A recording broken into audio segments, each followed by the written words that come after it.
Hello मेरी YouTube family, कैसे हैं आप। आशा करती हूँ आप बहुत अच्छी तरीके से होगे और खुशहाल होगे, मस्त होगे, स्वस्थ होगे अपनी ज़िंदगी में। और मैं भी बहुत अच्छी हूँ। तो फ्रेंड्स, आज मैं मॉर्निंग का ही व्लॉग आपके साथ शेयर कर रही हूँ। जो आज का मेरा मॉर्निंग रूटीन है वही मैं आज शेयर कर रही हूँ। और मॉर्निंग हो चुकी है और मेरी दिन की शुरुआत बहुत अच्छी तरीके से मतलब स्टार्ट हो रही है, तो वही मैं आपके साथ शेयर कर रही हूँ। पर ये है, आज का जो रूटीन है मेरा बहुत ज़्यादा बिज़ी रूटीन है और थोड़ा सा थका हुआ रूटीन है। पर उसको एनर्जेटिक बनाने के लिए मैं आपके साथ शेयर कर रही हूँ। तो बस ये है कि मॉर्निंग हो चुकी है और आज है माता रानी का 7वां दिन। तो आज काल रात्रि माता का दिन है, हाँ काली माता का दिन है। तो काली माता को लाल कलर बहुत पसंद होता है, तो इसी पर्पज़ से मैंने आज लाल कलर की साड़ी वेयर की है।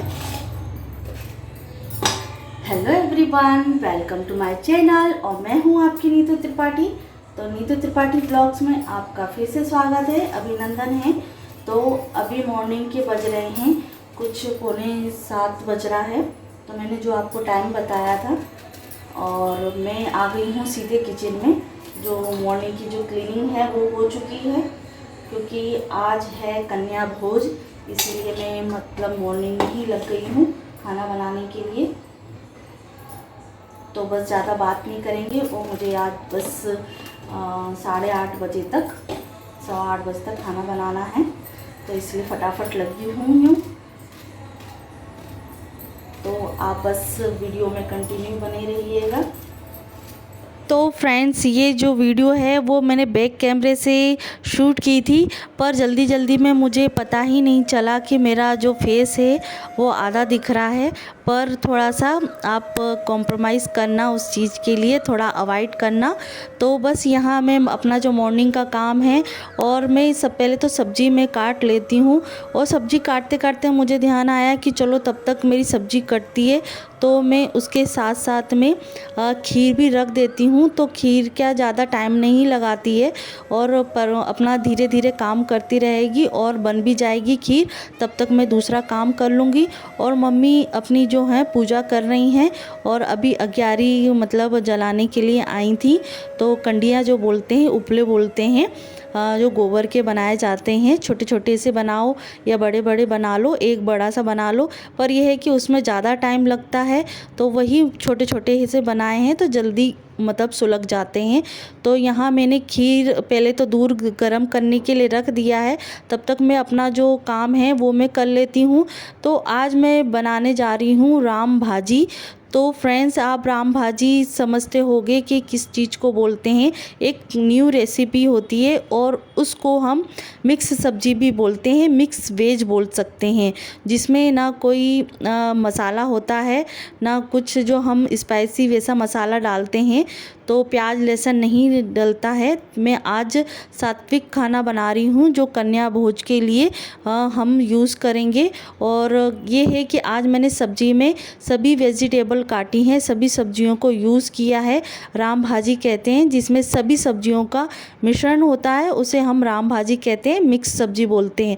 और वैसे मैं गोभी काटने का तरीका एक तरीके से यही करती हूँ कि छोटे छोटे फूल रहते हैं उनको बस हाथ से तोड़ते जाओ, और इससे क्या हमें पता चलता है कि कोई मिस्टेक तो नहीं है सब्जी में। और काटने से क्या रहता है कि कभी कभी जीव जंतु उसमें आ भी जाता है। तो इस तरीके से आप गोभी को निकालेंगे तो एक तरीके से कट भी जाती है और काटना नहीं होता है, एक तरीके से हमारी जो सब्ज़ी है पूरी प्रिपेयर हो जाती है सब्ज़ी बनाने के लिए। और मैंने एक बैंगन डाला है। और जो मैंने मॉर्निंग में उठते से ही मैंने काले चने हैं वो मैंने बॉईल करने के रख दिए थे, तब मैं दूसरा काम करने के लिए गई थी। और बस यहाँ मैंने 2 आलू काटे हैं छील के, गोभी है और चने हैं, काले चने, बॉयल चने, और लौकी है, मटर है, सभी जो सब्जियां हैं वो मैं काट लूँगी। और बहुत अच्छी तरीके से लगती है जब आप सात्विक खाना बनाते हैं, घर में भी बनाते हैं। और ये है कि किसी किसी के यहाँ नहीं बनती है, तो कभी कभी आप इस रेसिपी को ट्राई कीजिएगा, बहुत अच्छी तरीके से लगती है ये राम भाजी। तो देखिए मेरा ये जो तपेली में दूध है वो गर्म हो चुका है। तो मैं चावल पहले मैंने धो के रख दिए थे, जिससे क्या है खीर बनने में ज़्यादा टाइम नहीं लगेगा। और मैंने ये जो चावल भिगे हुए रखे थे वो मैंने डाल दिए हैं तपेली में। तब तक हमारी जो खीर है वो बनती रहेगी, तब तक मैं और दूसरा छोटा मोटा काम कर लेती हूँ। साथ साथ में क्लीनिंग भी होना ज़रूरी है।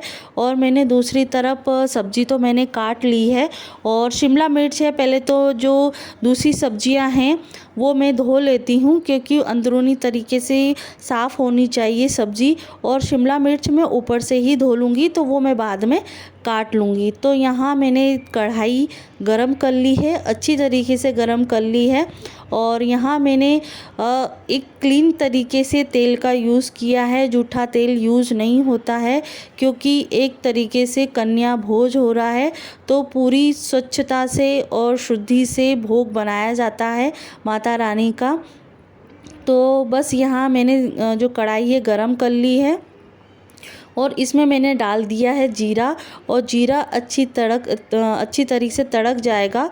तो यहाँ मैंने थोड़ी सी मिर्ची डाली है, 3 से 4 मिर्ची डाली है, पर ये मिर्ची जो है ज़्यादा तीखी नहीं है, इसकी वजह से मैंने 3 से 4 मैंने मिर्चियाँ काट दी हैं। और यहाँ मैंने जो कड़ी पत्ता है वो डाल दिया है। ये 2-3 चीज़ें डालने से आपकी जो सब्ज़ी है बेस्ट बन जाती है, स्वाद आता है और खुशबूदार बन जाती है, और डाइजेस्ट करने में भी बहुत अच्छा लगता है। तो यहाँ मैंने एक दालचीनी भी डाली थी, और ये जो हींग है वो डालना ज़रूरी है। जब भी आप कोई सात्विक खाना बनाते हैं तो हींग डालने से उसका स्वाद जो है डबल हो जाता है। आप कोई भी रेसिपी में भी डाल सकते हैं। और यहाँ फटाफट से मैंने सब्जियां धो दी हैं, और यहाँ हम फटाफट से उसको छोंक देंगे। तो बस ये है कि यहाँ पानी में निकालते जाना है और कढ़ाई में डालते जाना है। और सब्जी जो शिमला मिर्च है वो मैं डालूँगी बाद में। तो फ्रेंड्स, वैसे तो आज सप्तमी का दिन है। कहा जाता है कि वैसे कन्या भोज अष्टमी के दिन और नवमी के दिन बहुत महत्वपूर्ण होता है, विशेष महत्व होता है। पर ये था कि हमारा जो प्लान था वो थोड़ा चेंज हो गया था, क्योंकि हमें अष्टमी के दिन और नवमी के दिन मतलब और एक्स्ट्रा पूजा करनी थी, और भी कहीं जाना था पूजा करने के लिए। तो उसी पर्पज़ से हमने उस चीज़ को चेंज कर दिया है। मतलब इतने सालों में हमने पहली बार सप्तमी के दिन कन्या भोज किया है। वैसे अष्टमी के दिन या नवमी के दिन ही हम कन्या भोज करते हैं। तो बस ये है कि आज का दिन थोड़ा सा फ्री था, तो इसकी पर्पज़ से हमने आज कन्या भोज किया है सप्तमी के दिन। तो देखिए यहाँ मैंने सभी मसालों को डाल दिया है।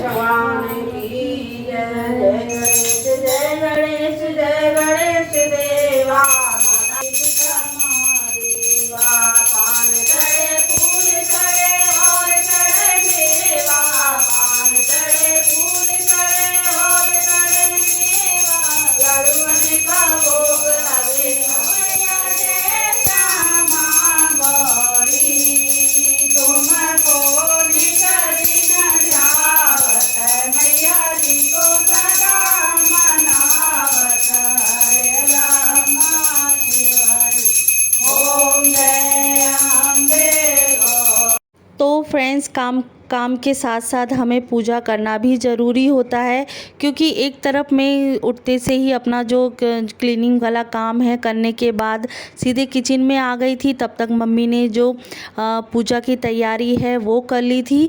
और बस ये है कि घर की पूजा करने के बाद कन्या पूजन करना है, क्योंकि हमने कुछ 8 बजे से 8:15 बजे तक हमने टाइम दिया था, क्योंकि जो कन्या लेके आती हैं तो उनको भी दूसरा काम था। था, तो उन्होंने बोला था कि मैं 8 बजे तक कन्याओं को लेके आ जाऊंगी। तो उसी बेस पे मैंने जो कन्या का जो खाना है, भोजन है, वो मैंने तैयार कर लिया था।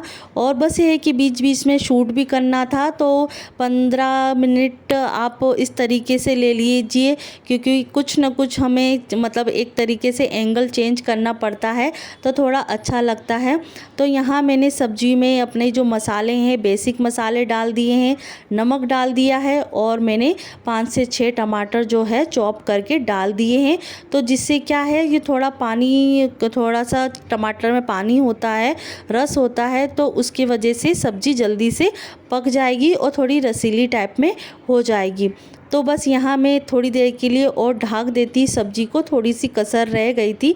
तब तक जो है मैं अपना जो काउंटर है, प्लेटफॉर्म है, वो भी क्लीन कर लेती हूँ, क्योंकि क्लीनिंग के साथ खाना बनाना और बहुत बेस्ट होता है और आपको खाना बनाने में भी मज़ा आ जाता है। और आप इस तरीके से ट्राई कीजिएगा, कोई भी आप रेसिपी बनाते हैं या कुछ छोटी सी चीज़ आप कोई किचन में करते हैं, तो फटाफट उसी समय आप क्लीन कर देंगे, तो आपके लिए एक टाइम सेविंग भी होगा और किचन भी हमेशा साफ़ रहेगा। तो बस ये है, कन्या भोज के साथ साथ हम किचन की साफ़ सफाई भी कर रहे हैं, मतलब जो काउंटर की साफ़ सफाई भी कर रहे हैं, और दूसरी तरफ को भी हमको देखना है, बच्चों को भी देखना है। तो यहाँ पापा का भी आने का टाइम हो गया है और हस्बैंड के भी चाय पीने का टाइम हो गया है। तो तब तक मैंने दूध चढ़ा दिया है, तो गर्म भी हो जाएगा, और गर्म होने के बाद मैं चाय पत्ती और शक्कर भी डाल दूँगी।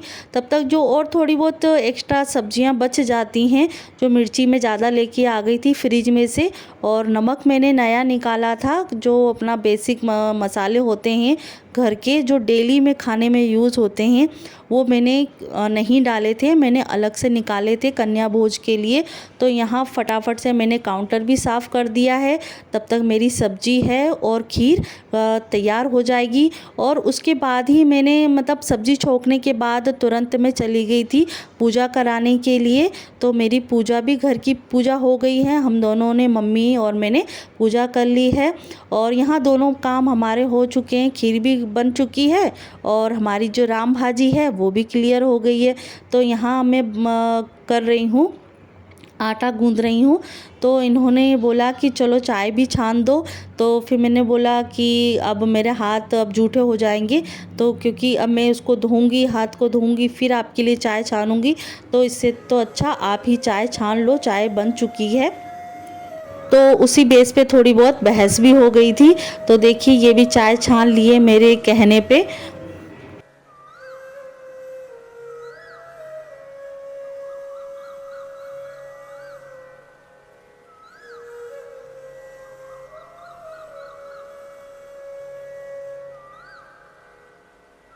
तो फ्रेंड्स, आपसे बातें करते करते मेरा आटा भी गूंद गया है और उसको भी मैं एक तरफ रख दूंगी। तो देखिए, मेरी चाय भी बन चुकी है, आटा भी गूंद गया है और खीर भी बन गई है और सब्जी मैक्सिमम बन गई है। और मैंने थोड़ी सी डिम आंच में मैंने करके रखी थी, सबसे कम, कि धीरे धीरे पकती रहेगी। जो चीज़ धीरे धीरे पकती है तो वो बहुत अच्छी तरीके से स्वाद लेके आती है। तो उसके बाद सब्जी बनने के बाद मैंने धनिया डाल दिया है, तो मेरी सब्जी है कंप्लीट हो गई है। तो बस अब कन्या भोज की ही तैयारी में है। और तो चलते हैं दूसरी रेसिपी की तरफ। तो आज मैं बना रही हूँ माता रानी के लिए चना वाला भोग। तो कहते हैं कि माता रानी को जब कन्या पूजन होता है तो काला चना होता है, तो उसको रात में भिगोने के बाद उसको मॉर्निंग में फ्राई कर लिया जाता है, तो वो एक तरीके से भोग बन जाता है और माता रानी को बहुत अच्छी तरीके से लगता है और खाने में भी बहुत अच्छा लगता है। जब आप कन्या पूजन करते हैं तो काले चने का भोग ज़रूर लगाइए। और सिंपल तरीके से आप तड़का लगाते हैं, हींग जीरा बस लगाते हैं, हींग जीरे से ही तड़का लगाया जाता है। और तीसरी रेसिपी है हलवा, और माता रानी को हलवा पूड़ी बहुत अच्छा लगता है, और इसके बगैर कहा जाता है कि माता रानी को हलवा पूड़ी और चने का भोग लगाना बहुत ज़रूरी होता है, और इसके बगैर कन्या पूजन भी अधूरा माना जाता है, क्योंकि माता रानी को बहुत मतलब पसंद रहता है हलवा पूरी और चने का जो भोग लगता है वो। तो फ्रेंड्स यहाँ मैंने थोड़ी सी जो थोड़ा सा 2 चम्मच घी ले लिया है और उसमें सूजी को थोड़ा सा रोस्ट कर लिया है, जिससे क्या है जो सूजी है भुन जाएंगी। और भुनने के बाद मैंने डाल दिया है पानी, और पानी उसमें सोख लेता है सूजी, तो उसकी क्वांटिटी के हिसाब से ही आप उसमें पानी डालिए। और उसमें उसके बाद ही मैं शक्कर डालती हूँ, और शक्कर भी मैं अलग अनाज भंडार से ही निकाल के लाई हूँ, क्योंकि माता रानी को भोग लगेगा। और यहाँ मैं चाय बना रही हूँ पापा के लिए साथ साथ में।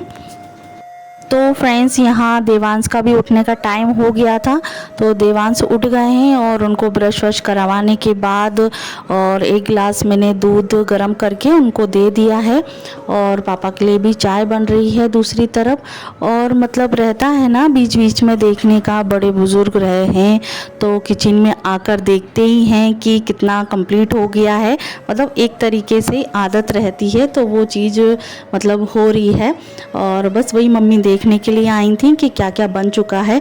और बस ये है कि कन्या आ चुकी हैं और बस मेरा जो पूरी प्रिपरेशन है वो कंप्लीट हो गई है, बस पूड़ी सेकना बाकी है। तब तक मम्मी दूसरी तरफ माहौरी और उनका टीकाकरण जो है वो पूजन कर लेंगी। तब तक मैं अपनी जो घर की पूड़ियाँ हैं माता रानी के लिए भोग बना दूँगी।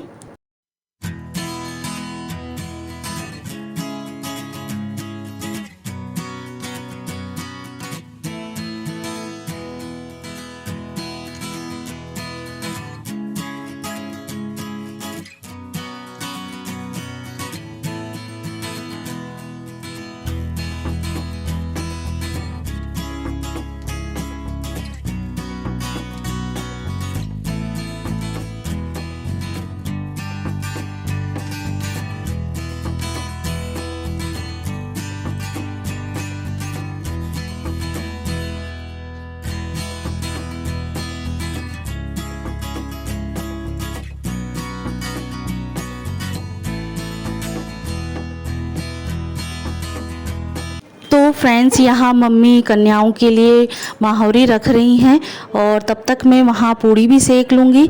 तो देखिए छोटी छोटी कन्याओं को माहौरी लगाते हुए कितने अच्छे लग रहे हैं, और पाँव हर किसी के अच्छे लगते हैं माहौरी लगाते हुए। और कहा जाता है कि जैसे कन्या हैं तो कन्याओं को मतलब पूरी तरीके से माहौरी नहीं लगाया जाता, और जो पीछे की एड़ी का जो थोड़ा सा पोर्शन होता है वो छोड़ दिया जाता है, और पूरा जो हम एड़ी भर के माहौरी लगाते हैं वो सुहागने लोग महिलाएं लगाती हैं। और कन्याएं हैं, कन्याओं का जो पीछे वाला पोर्शन होता है एड़ी का वो छोड़ दिया जाता है। और बस शादीशुदा औरतें ही जी पूरा माहौरी लगाई जाती है। तो यहाँ मम्मी जो खीर परस रही हैं और मैं भी पूड़ी परस रही हूँ, और यहाँ पूड़ी जो है पूरी तरीके से बन गई हैं। और मैं एक्स्ट्रा बना ली थी कि जैसे बीच में क्योंकि कन्याएं बीच बीच में रुक जाती हैं, तो पहले से ही मैंने 20-25 के करीब बना ली थी, जिससे क्या रुकावट नहीं आएगी। और बीच बीच में मैं पूड़ी भी सेकती रही थी और मम्मी देखती रही थी, बच्चे भी हैं देखने वाले कि क्या हाँ मम्मी पूड़ी ख़त्म होने वाली हैं, तो मैं बीच बीच में सेकती रही थी। और परसने के लिए भी आ गई हूँ। और यहाँ बस प्रसाद बना था, हलवा पूड़ी और मिक्स सब्जी बनी थी, राम भाजी बनी थी। तो आशा करती हूँ आपको ये व्लॉग अच्छा लगा होगा और माता पूजन की विधि अच्छी लगी होगी। तो मेरे चैनल पे जो पहली बार आए हैं तो प्लीज़ मेरे चैनल को सब्सक्राइब करके जाइएगा, और ऐसी ही पारंपरिक वीडियो में आपके साथ शेयर करूंगी। और बस यही आगे व्लॉग में आपके साथ नए व्लॉग के साथ मिलूंगी। तो फ्रेंड्स दूसरी तरफ देवांश अभी मतलब सो के उठे थे, तो आप देख सकते हैं। और एक तरीके से वो थोड़ा सा शाय है और वो थोड़ा छुप छुप के देख रहा है खसक खसक के दीवारों से। तो आप देख सकते हैं यहाँ कन्याएं भोज होना स्टार्ट हो गया है, और कन्याएं अच्छी तरीके से खा लेती हैं। और ये भी है कि अष्टमी और नवमी के दिन खिलाया तो ज़रूर जाता है, पर है ना मतलब इतना मतलब बिज़ी हो जाती हैं कन्याएं, तो थोड़ा थोड़ा ही खाती हैं, चुनती हैं, एक चुनना ही कहलाया जाता है। तो इसलिए मैंने सप्तमी के दिन ही एक पर्पस ये था कि अच्छी तरीके से खाएं, और मतलब पूरी तरीके से अच्छी तरीके से खाएं और उनको विदा करें। और यहाँ चुन्नी से हमने अच्छी तरीके से उनको उड़ा के दुल्हन जैसे सजा के उनका जो प्रसाद देते हैं वो दे दिया है और उनको हम विदा करेंगे और आशीर्वाद हमने ले लिया है। और इस बार हमने अंश को मतलब उनको जो दीक्षा दी जाती है तो अंश से दिया गया है। तो और वो भी मतलब पाँव छू के उनको नमस्कार कर रहा है और उनको विदा करेगा।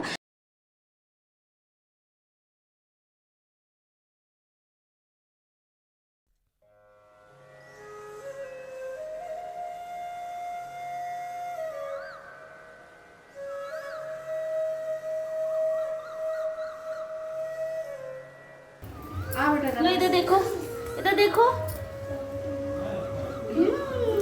तो फ्रेंड्स ये छोटी कन्याएं तो ज़्यादा ही शर्मा रही थी और बस यहाँ इतना अच्छा तरीके से माता रानी ने आशीर्वाद दिया और उनका हमने विदा की।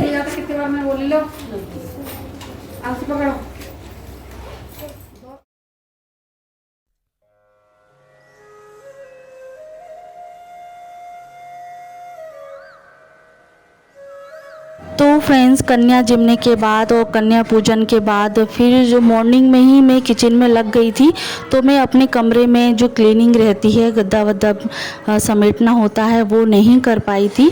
तो अब मेरे को फुर्सत मिली है सब क्लीनिंग करने की।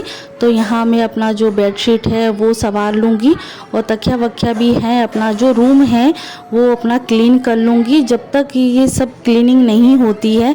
और वैसे कहा जाता है कि माता रानी के तुरंत जाने के बाद क्लीनिंग नहीं करनी चाहिए। तब तक ये है कि हमने चाय पानी कर लिया था, नाश्ता कर लिया था, उसके बाद ही हमने क्लीनिंग की थी। और करना भी नहीं चाहिए जाने के तुरंत बाद। हर किसी के जाने के बाद ये क्लीनिंग नहीं करनी चाहिए, थोड़ा रुक के ही क्लीनिंग की जाती है।